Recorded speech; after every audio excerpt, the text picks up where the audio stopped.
Breaking news కులగణన సర్వేపై political fight continue అవుతోంది. ఆ నివేదికను తప్పుల తడకాని బీఆర్ఎస్ చెబుతుంటే కమలం పార్టీ నేతలు మాత్రం ఈ విషయంలో సైలెంట్ గా ఉన్నారు. ఇప్పటివరకు కులగణనపై పెద్దగా ఏ నేత కూడా పెదవి విప్పలేదు. అదే సమయంలో 10 ఏళ్లలో బీసీలు తగ్గడంపై ఆయా సంఘాల నుంచి అభ్యంతరం వ్యక్తమవుతోంది. 52% నుంచి 46%కి ఎలా తగ్గిందన్న ప్రశ్నలు వినిపిస్తున్నాయి. ప్రభుత్వం మాత్రం సర్వేను చాలా పారదర్శకంగా చేశామని చెబుతోంది. ఈ నేపథ్యంలో అసెంబ్లీలో ఈ అంశంపై హాట్ డిస్కషన్ జరిగే ఛాన్స్ ఉంది.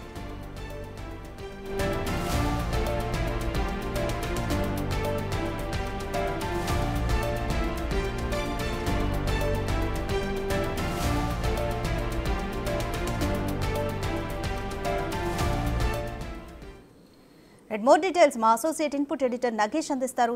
నగేష్, కులగణన సర్వే తెలంగాణలోనే ఫస్ట్ టైం జరిగింది. అయితే దీనిపై పొలిటికల్ పార్టీలు డిఫరెంట్ వాయిసెస్ ని వినిపిస్తున్నాయి. బీఆర్ఎస్ ఏమో ఇదంతా తప్పుల తడక అంటుంటే కమలం పార్టీ నేతలు మాత్రం సైలెంట్ గా ఉన్నారు. ఏ విధంగా చూడాలి ఇదంతా?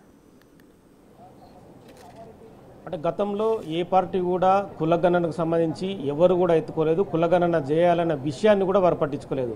దేశంలోనే బీహార్ తర్వాత రెండో రాష్ట్రంగా కులగణన చేసిన రాష్ట్రంగా తెలంగాణ రికార్డులోకి ఎక్కిందని చెప్పొచ్చు. నిన్న ప్రతిపక్ష నేత ఉన్న రాహుల్ గాంధీ కూడా కులగణనకు సంబంధించి గట్టిగానే వాదన వినిపించారు. బీజేపీ పార్టీ కులగణనకు సంబంధించి ఎలాంటి నిర్ణయం తీసుకోలేదు. భారతదేశంలో బీసీ ప్రధానమంత్రి అని చెప్పి మోదీని చెప్తున్నారు, కానీ బీసీలకు మాత్రం చిప్ప చేతికిస్తున్నారని చెప్పి కూడా డైరెక్ట్గానే కేంద్ర ప్రభుత్వాన్ని కమలాన్ని విమర్శించారు. ఇక రాష్ట్రంలో ప్రధాన ప్రతిపక్షంగా ఉన్న బీఆర్ఎస్ పార్టీ కూడా బీసీల కులగణనకు సంబంధించి గత 10 ఏళ్ల కాలంగా ఏమాత్రం విధి విధానాలు రూపొందించలేదు. కులగణన అనేది చేపట్టలేదు. ఆధిపత్య కులాలకే సీట్లు ఇచ్చుకుంటూ కూడా 10 ఏళ్ల పాటు గడిపిందనేది కూడా ఆరోపణలు ఉన్నాయి. ఈ క్రమంలోనే కాంగ్రెస్ ప్రభుత్వం కూడా తన మేనిఫెస్టోలో చెప్పిన విధంగా కులగణన చేపడుతూ నిర్ణయం తీసుకుంటామని చెప్పి అప్పుడే చెప్పింది. దాని తర్వాత రేవంత్ రెడ్డి ప్రభుత్వం ఏర్పడిన తర్వాత తెలంగాణ రాష్ట్ర వ్యాప్తంగా 1,00,000 మందికి పైగా ఎన్యూమరేటర్లను నియమించి కులగణన చేపట్టిన పరిస్థితి. కులగణన చేపట్టిన తర్వాత బీసీ కమిషన్ చైర్మన్ నిరంజన్ కూడా ఉమ్మడి 10 జిల్లాలు పర్యటించి రాజకీయ నేతల నుంచి అలాగే కులాల సంఘాల నేతల నుంచి కూడా పలు విజ్ఞప్తులు స్వీకరించారు. అందులో 40 ఓబీసీ కులాలకు సంబంధించిన కూడా ఒక లిస్టును తయారు చేశారు. అది కూడా కేంద్రానికి పంపించి ఆమోదించే విధంగా కూడా ప్రస్తుతం కేబినెట్లో నిర్ణయం తీసుకొనున్నారు. ఇక ఎస్సీ కమిషన్ సంబంధించి కూడా వర్గీకరణ చేయాలని చెప్పి డైరెక్ట్గానే కాంగ్రెస్ పార్టీ మేనిఫెస్టోలో చేర్చింది. సుప్రీంకోర్టు ఇచ్చిన తీర్పును ఆమోదించే విధంగా కూడా కేబినెట్లో ఈ విషయాన్ని చర్చించినారు. కేబినెట్లో చర్చించి ఎస్సీ వర్గీకరణకు సంబంధించి దామోదర్ రాజనరసింహ దానికి చైర్మన్గా కూడా నియమించి రకరకాలుగా పలు దఫాలుగా చర్చలు జరిపారు. తర్వాత ఎస్సీ వర్గీకరణ చేయాలని చెప్పి నిర్ణయంకి వచ్చారు. ఇవాళ ఎస్సీ వర్గీకరణ సుప్రీంకోర్టు తీర్పు ఆధారంగా చేసి అసెంబ్లీలో కూడా ప్రతిపక్ష నేతల నుంచి వచ్చే విజ్ఞప్తులు కావచ్చు, వాళ్ళు ఏదైతే వాదనలు వినిపిస్తారో ఆ వాదనలు కూడా పరిగణలోకి తీసుకొని ఎస్సీ వర్గీకరణకు సంబంధించిన రిపోర్ట్ని కూడా కేంద్రానికి పంపే విధంగా ఇలా కేబినెట్లో ఆమోదించారు.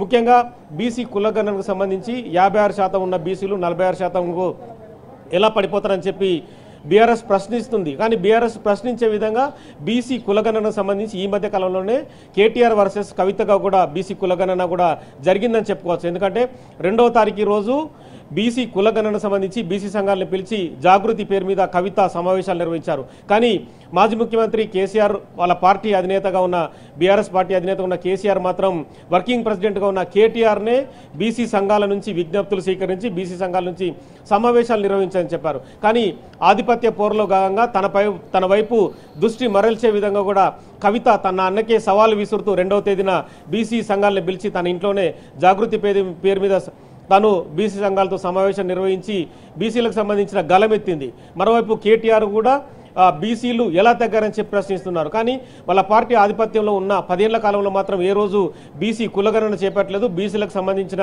సంఖ్య ఏ విధంగా ఉందని కూడా చెప్పని పరిస్థితి. కానీ ఇప్పుడు ప్రతి ఇంటికి వెళ్ళిన ఎన్యూమరేటర్లు 10 ఉమ్మడి జిల్లాల్లో కూడా ప్రతి ఇంటికి వెళ్ళి వాళ్ళు కులగణనకు సంబంధించి ఏ కులం వాళ్ళు ఏ ప్రాతిపదికన ఉద్యోగాలు చేస్తున్నారా, రాజకీయ పార్టీలో ఉన్నారా, వాళ్ళు బడుగు బలహీన వర్గాల, పేద వర్గాల, మధ్యతరగతి వర్గాల, లేదంటే ఉన్నత వర్గాల అన్న విషయాన్ని క్లియర్గా సేకరించి కులగణన అనేది ఒక రిపోర్ట్ చేపట్టారు. ఈ క్రమంలో ఒక కవితనే బీసీ కులగణనలో పాల్గొని తన వివరాలు సమర్పించింది. కానీ కేటీఆర్ కానీ, హరీష్ రావు కానీ, కేసీఆర్ కానీ ఎవ్వరు కూడా కులగణనలో పాల్గొనలేదు. కులగణన సంబంధించిన వాళ్ళ రిపోర్ట్లో వాళ్ళ కుటుంబ సభ్యుల వివరాలు వాళ్ళు ఏమాత్రం అందజేయలేదు. మన అందజేయని బీఆర్ఎస్ పార్టీ కులగణన గురించి ఎందుకు మాట్లాడుతుందని చెప్పి కూడా కాంగ్రెస్ పార్టీ ప్రభుత్వం ప్రశ్నిస్తోంది. కానీ దానిపైన స్పందించకుండా కేటీఆర్ మాత్రం బీసీలకు అన్యాయం జరుగుతుందన్న గలమెత్తుతున్నారు. ఇవాళ అసెంబ్లీలో కూడా ఈ విషయం పైన హాట్ టాపిక్ జరగనుంది. మరి బీసీల గురించి ఏమాత్రం పట్టించుకొని బీఆర్ఎస్ పార్టీ ఇవాళ బీసీల గురించి ఎందుకు మాట్లాడుతుందని చెప్పి కూడా కాంగ్రెస్ పార్టీ ప్రశ్నించే అవకాశం కనిపిస్తుంది. మరి ఏ రిపోర్టు ప్రకారం 46%, 56 నుంచి 46% తగ్గిరని చెప్పి ఎలా చెప్తున్నారు, మీకున్న రిపోర్ట్ అని చెప్పి ఏందని కూడా కాంగ్రెస్ పార్టీ అడిగే అవకాశం కనిపిస్తుంది. ఇవాళ బీఆర్ఎస్ పార్టీ అధినేత కేసీఆర్ కూడా మళ్ళీ అసెంబ్లీకి రావడం లేదని చెప్పి సమాచారం. నిన్న మంత్రి పొన్నం ప్రభాకర్ కూడా బీసీ కులగణన అలాగే ఎస్సీ వర్గీకరణకు సంబంధించిన 2 బిల్లులు ఆమోదం జరుపుతున్నాయి. ఖచ్చితంగా ప్రధాన ప్రతిపక్ష పార్టీ నేతగా ఉన్న కేసీఆర్ హాజరు కావాలని చెప్పి తాను విజ్ఞప్తి చేశారు. ఈ మధ్య కాలంలోనే గత వారం రోజుల క్రితం కేసీఆర్ తను ఫామ్ హౌస్లో ఒక మీటింగ్ పెట్టి కాంగ్రెస్ పార్టీ మైండ్ బ్లాక్ అయ్యే విధంగా తాను వ్యవహరిస్తాను, ఖచ్చితంగా కాంగ్రెస్ పార్టీని దెబ్బ కొడతాను, ఫిబ్రవరి చివరి వారంలో ఒక మీటింగ్ నిర్వహిస్తున్నారు. మరి ఆ మీటింగ్ సవాల్గానే కూడా కాంగ్రెస్ పార్టీ స్పందించింది. అవసరమైతే కేసీఆర్ వచ్చి ప్రధాన ప్రతిపక్ష నేతగా రాష్ట్రంలో ఏం జరుగుతున్నాయో వాటికి సంబంధించిన ప్రశ్నలు సంధించాలి, దానికి సంబంధించి ముఖ్యమంత్రి రేవంత్ రెడ్డి కూడా సమాధానం ఇస్తారని చెప్పి కూడా డైరెక్ట్ అయిన కాంగ్రెస్ పార్టీ బీఆర్ఎస్కు సవాల్ విసిరింది. ఇవాళ ప్రధానంగా ఒకరోజు నిర్వహించే అసెంబ్లీ మాత్రం బీసీ కులగణనకు సంబంధించి ఎస్సీ వర్గీకరణకు సంబంధించి నిర్వహించే అవకాశం ఉంది. ఒకవేళ ప్రధాన ప్రతిపక్ష పార్టీ బీఆర్ఎస్ నేత కేసీఆర్ వస్తే మాత్రం సమావేశాలు కూడా పొడిగిస్తామని చెప్పి కాంగ్రెస్ పార్టీ చెప్పింది. ఒకవేళ బీఆర్ఎస్ పార్టీ అధినేత ఇవాళ హాజరు కావడం లేదని తెలుస్తుంది. హరీష్ రావు, కేటీఆర్ అలాగే మండలిలో కవిత, బీజేపీ నుంచి ప్రతిపక్ష నేతలుగా బీజేపీ పార్టీ ఎమ్మెల్యేలు కూడా హాజరయ్యే అవకాశం కనిపిస్తుంది. మరి బీసీ కులగణనకు సంబంధించి ఎస్సీ వర్గీకరణకు సంబంధించి కూడా ప్రధాన ప్రతిపక్షాల మధ్య కాంగ్రెస్ పార్టీ ప్రభుత్వంలో ఉన్న ఎమ్మెల్యేల మధ్య మాత్రం ప్రత్యక్ష యుద్ధం అయితే జరిగే అవకాశం కనిపిస్తుంది. రైట్ నగేష్, అటు కేంద్రంలో రాహుల్ గాంధీ కూడా కులగణన సర్వే గురించి ప్రస్తావించారు లోక్సభలో. అయితే ఇక్కడ రాష్ట్రంలో కూడా బీజేపీ పార్టీ పెదవి విప్పడం లేదు. దీన్ని ఎలా చూడాలి?